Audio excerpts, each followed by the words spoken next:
The philosopher James Carse once suggested that all games come in one of two varieties, finite and infinite.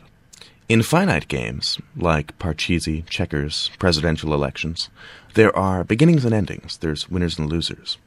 The object is to vanquish your foe. Carse suggested that infinite games are a lot more interesting. Friendship could be considered an infinite game, and so could birdwatching. Life is the biggest and richest infinite game of all. In an infinite game, the object is not to win, but to play, as well as possible, for as long as possible. Which is not forever, unfortunately, for no games are truly infinite. For friends, for birds, for the listeners to and producers of radio programs, death is a quiet omnipresence, imposing its finitude upon all of us. Which means that so-called infinite games produce only losers, and the utter absence of winners does little to ease their pain. This pain is the fuel of D.L. Coburn's Pulitzer Prize-winning play, The Gin Game. The Gin Game is a two-character play set on the porch of a half-dilapidated old-age home somewhere in deepest Americana.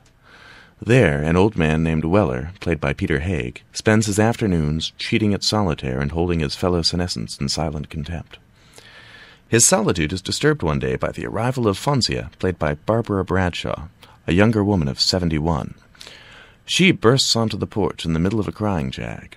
When she does so, on Haig's face, which happens to be one of the busiest mugs in the business, you can read a well-learned mistrust of intimate engagement with his fellow human beings, one that is at war with the gentility taught all American boys of his character's generation. His gentility wins out, nudged to victory with the help of its silent partner, loneliness. If Weller can calm this lady down, he thinks, perhaps he won't have to play solitaire anymore. He does calm her down.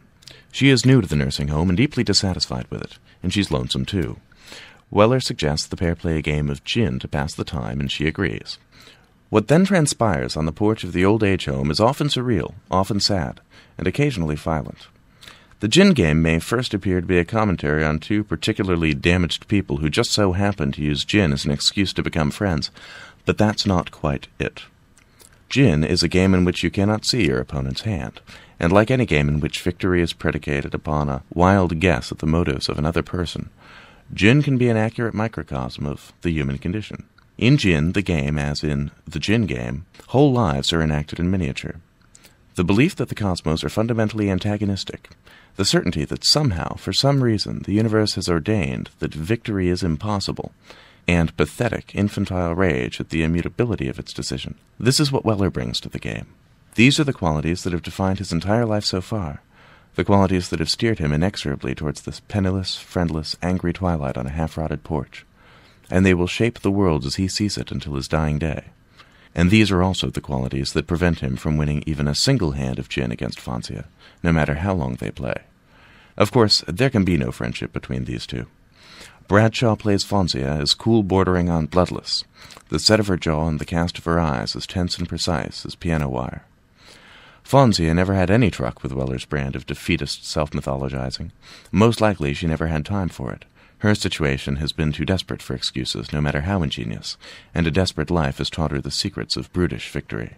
She will win, and she will win, and she will always win, and she is helpless to do otherwise. At 71, her knack for self-preservation has been so obsessively honed that it has mutated into an all-consuming will to dominate. She cannot stop it, even as it drives away her friends, her few living family members, her children, which may be why she sticks around this sad game of gin, long after she should walk out on one of Weller's increasingly violent temper tantrums. She loves winning too much to stop. But we realize this only later. In Bradshaw's subtlest performance in years, she keeps Fonzia's guilty tears behind a dam of ice. It will not melt, and it barely ever cracks. It takes a brief moment at play's end, when Fonzia, alone on the porch, cries, "Oh no," and plants her face in her palms, to show us what Fonzia has seen all along, that she is no mere victim of manly brutality, certainly not of Weller's. Weller and her son and countless others are victims, too, of Fonzia's sly sabotage. Dramaworks' production of The Gin Game made me think of Paul Auster's The Music of Chance, the great novel about two desperate gamblers who do not realize they have wagered their very lives in a poker match. They have mistaken an infinite game for a finite one. In The Gin Game, Weller and Fonzia are wrestling with the exact opposite mistake. They believed too strongly in second and third chances, in their own permanence and infinitude. Now they understand that they were wrong, and if they cannot articulate their distress in those terms, they can mourn their losses, and certainly they can restage their old battles within these diminished environs in the hope of reversing their defeats, if only in miniature. They are doomed to fail, doomed by mortality, time, the impossibility of the infinite, and at least in Dramaworks' deep, dark production, it is impossible not to realize that their loss is ours, too. D.L. Coburn's The Gin Game is directed by J. Barry Lewis and plays at Palm Beach Dramaworks through August 15th. Palm Beach Dramaworks can be found at 322 Banyan Boulevard in West Palm Beach, and you can reserve your tickets at palmbeachdramaworks.org.